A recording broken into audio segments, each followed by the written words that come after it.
ये एक आम सा स्कूल का दिन था।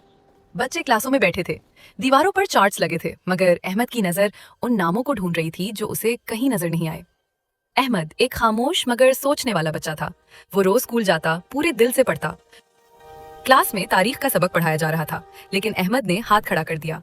अहमद ने बादब लहजे में कहा, सर एक सवाल है, हमें हमारे सिलेबस में महमूद गजनवी, नूरुद्दीन जंगी, सलाहुद्दीन अयूबी क्यों नहीं पढ़ाए जाते?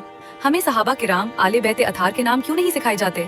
क्या ये हम हमारे असल हीरोज नहीं, जिन्होंने दीन की खिदमत की, जिन्होंने हुजूर सल्लल्लाहु अलैहि वसल्लम के दीन की एहया का काम किया? क्लास में खामोशी छा गई। ये सवाल सिर्फ उस्ताद से नहीं था, ये सवाल पूरे निजाम तालीम से था। अहमद सिर्फ सवाल करने वाला बच्चा नहीं था, वो अमल करने वाला बच्चा भी था। दिन को वो स्कूल में पढ़ता, शाम को कारी साहब के पास जाता, कुरान मजीद तर्जुमे के साथ पढ़ता और तफसीर कुरान को समझने की कोशिश करता। वो जानता था कि बगैर समझे पढ़ी जाने वाली तालीम कौम नहीं बनाती। अहमद बहुत डिसिप्लिन वाला बच्चा था। वक्त पर सोता, वक्त पर खाना खाता, खेलता भी था मगर हुदूद में। अपने वालिदैन का बेहद अदब करता, उनकी खिदमत को इबादत समझता।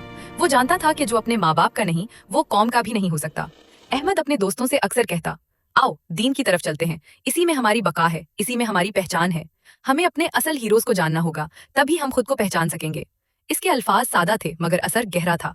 एक दिन अहमद ने हाथ उठाकर दुआ की, आंखों में आंसू थे, दिल में सच्चाई थी। वो बोला, या अल्लाह, मुझे अपने मुल्क की खिदमत करने की तौफीक अता फरमा।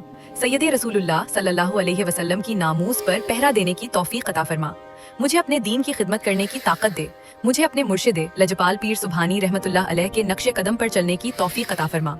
और मुझे अपने मुर्शिद खाना आस्ताना आलिया मुर्शिदाबाद शरीफ पर बार बार हाजिरी का शरफ अता फरमा। आमीन।